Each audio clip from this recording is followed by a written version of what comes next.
Good morning, everybody. Welcome to the Progressive American. I'm Connor, back with another morning podcast about the week's news from a progressive perspective. Welcome back to the show. It is October 2nd, 2021, and today we will be talking about Germany's election results, the Republicans' move against the debt ceiling, and the investigation into Rudy Giuliani, with much more to cover in between.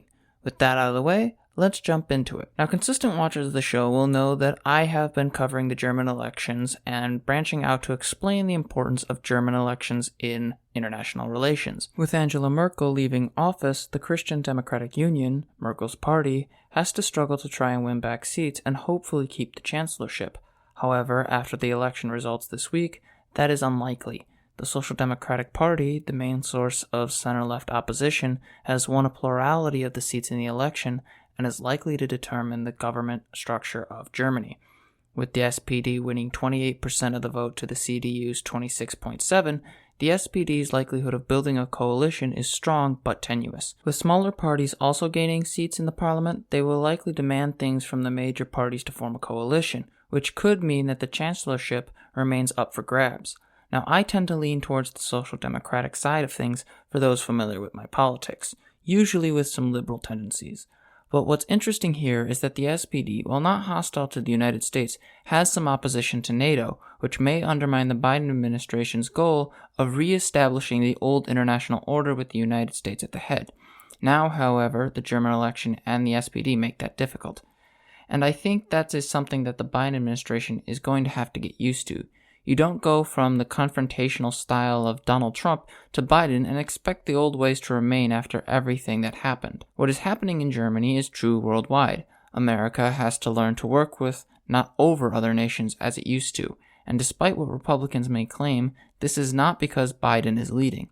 Republicans, Bush, and Trump had lower levels of approval from Europeans than their Democratic successors, generally speaking. Recent Republican presidents have been incredibly jingoistic, and while Democrats tend to be more nuanced or dove-like in their foreign policy or rhetoric, that doesn't stop them from playing hardball either.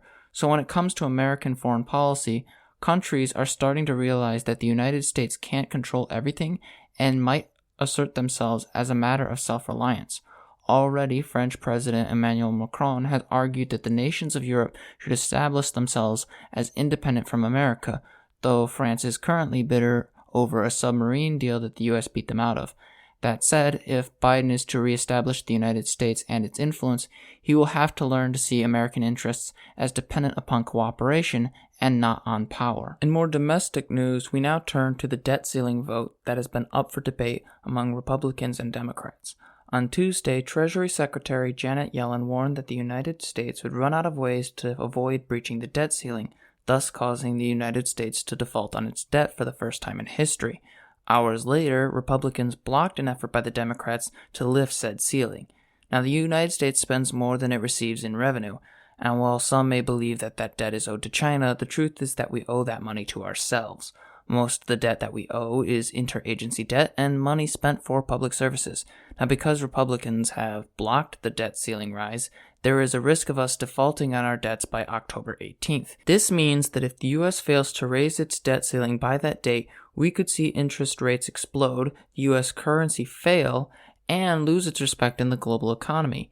If you think COVID-19 hurt the economy, wait until the dollar falls out of favor around the world.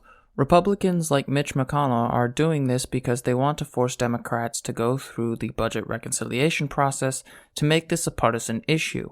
Mind you, Democrats were not so brazen when Donald Trump was president. During the Trump administration, Democrats voted with Republicans and helped them raise the debt ceiling 3 times during Trump's first term.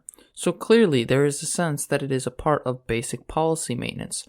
Moreover, if the debt ceiling isn't lifted, it could leave 50 million people without access to their Social Security checks and halt child tax credits for over 3 million Americans. Republicans like Mitch McConnell are doing this because it's universally beneficial to them. They're going into the midterms with the chance of taking back either the House, the Senate, or both.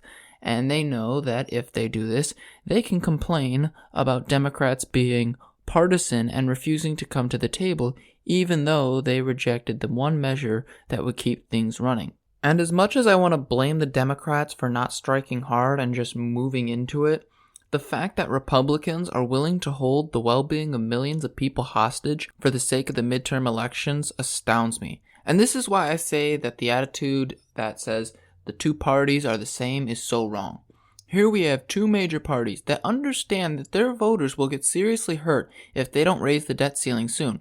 And instead of both of them raising it, one of them is trying to force the other into an uncomfortable position just because they can. When you choose somebody to represent you, you choose them because you think they will protect you, maintain your rights, and treat you with dignity, and make sure that the government is making policies that actually work for you.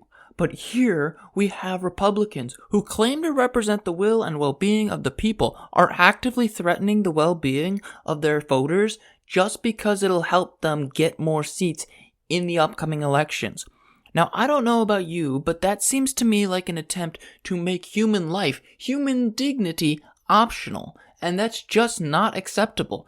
As much as I have a problem with some of the things the Democrats have done in the past, this particular thing did not happen. Like, it's been a bipartisan agreement for years that this is how you handle things when it is absolutely necessary to do so, especially in times of emergency. And considering we're close, if not already passing the amount of death, of 700,000 people, I would say that this constitutes an emergency that merits the spending. But instead, Republicans are playing games with human life, and yet there are still people who will say, but the two parties are the same. They're not the same, and they never have been. Now, before I go on to the next story, I want to hear from you all. I don't really get to talk to my audience all that much. I don't really do call-ins in the typical sense. However, with my new podcast host, Anchor, you can actually message me with a voice message, so long as it's under a minute. So if you go to the podcast website in the show notes, you can actually sign up for a free account and then send me a message. Doing that means I get an email, I see the file, and every time I make an episode, I have a collection of calls from you guys asking me questions that you want to hear. So if you have a story or something that you'd like to suggest or just want to say hi and give your thoughts, please do reach out to me because I will respond to those that actually put in the effort. I would love to hear from you all. Just please keep it respectful. I know politics is a contentious thing. I know things get heated, as I just did earlier. But if you want to call in, please do. It's perfectly welcome. So consider that. Go to the Anchor website and give me a call. Thanks. Now, with that out of the way, we have to turn to Rudy Giuliani's investigation, or rather, the investigation that is being done against him. The investigation has taken yet another turn as his lawyer revealed that investigators are now demanding new documents related to his activities in Poland and Ukraine, especially as it relates to his attempts to deal dirt with other politicians to get Joe Biden in an uncomfortable position. The revelations come out of an investigation into Giuliani's failure to register as a foreign agent.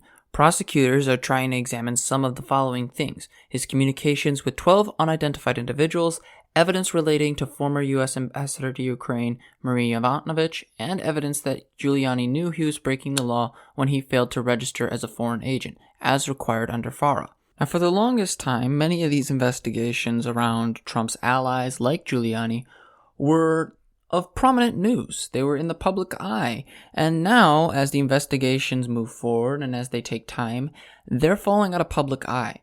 The process of an investigation takes a long time, so it doesn't always generate the viewership that it needs to, which means that Giuliani can still hide from serious media inquiries. And that's part of the reason I bring this story up. Giuliani is continually under investigation. This is the same guy who was harping on about the Hunter Biden laptop and things like that, and has also been associated with much of Donald Trump's corruption in the past. So when there's an investigation still ongoing and there's clear intentions to look for specific evidence of crimes, that should be in the public eye. That should be out there more. Rudy Giuliani was America's mayor for all intents and purposes for a long time. And yet, now he's under investigation, and there's more and more that's going to come out about him. And instead of this being a major story, it's just a side note. There's very little conversation about it. So, as far as I'm concerned, if there's anything you want to take from this story, it's that Rudy Giuliani, one of Trump's personal lawyers, is fundamentally not the squeaky clean person he claims to be. And he's one of the people who created these conspiracy theories about the election being stolen. And that should matter more to people. If we want to prevent something like January 6th or future January 6th events, we have to look at the people who do this kind of thing and make sure that they get punished. In more conservation news, we turn to Bear Ears National Monument.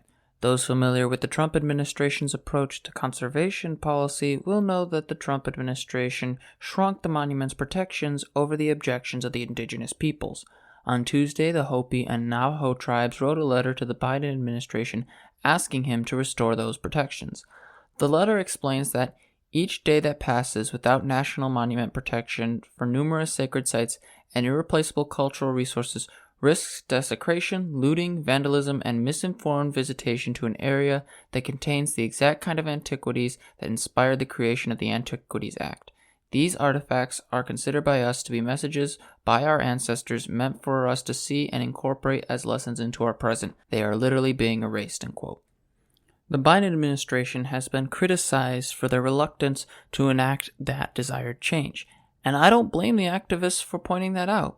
Biden campaigned on this. He campaigned upon reversing Trump's decision to restrict the protections to a small area. And unfortunately, the Biden administration seems reticent to act on that promise. It is kind of odd that he's doing this because he has the full authority to do so. His own official, Interior Secretary Deb Haaland, recommended that they do so in order to protect not just this monument, but two of them. This territory is culturally sacred, and to me, once that's determined, there should be no other reason for there to be any discussion.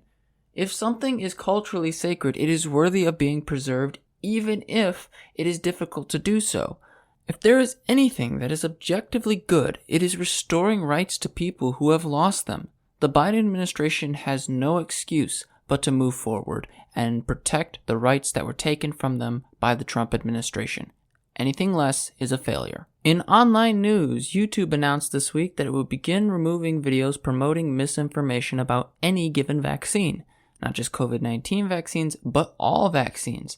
And that it would, quote, remove several well-known vaccine misinformation spreaders. The end result of this approach is the removal of multiple channels that promote anti-vaccine propaganda, including the likes of Del Bigtree and Jimmy Dore. Jimmy Dore has famously made a video proclaiming that Robert Malone was responsible for inventing the mRNA technology in the vaccines and promoting his work, despite it being inherently deceptive and not even remotely true. YouTube inherently has an anti-vaccine problem. If you want to look for a quote-unquote documentary that lies about vaccines or misinforms or sells you some sort of pseudo-natural cure for, well, nearly anything, you can find it on YouTube. And that's been a problem for years, even before COVID. So it's not surprising that now, after everything that's happened and 700,000 people dying, that YouTube has finally taken action. And I say good for them. There are those who will complain about the dangers of media censorship and the like, but the reality is that this misinformation could kill people, and likely already has.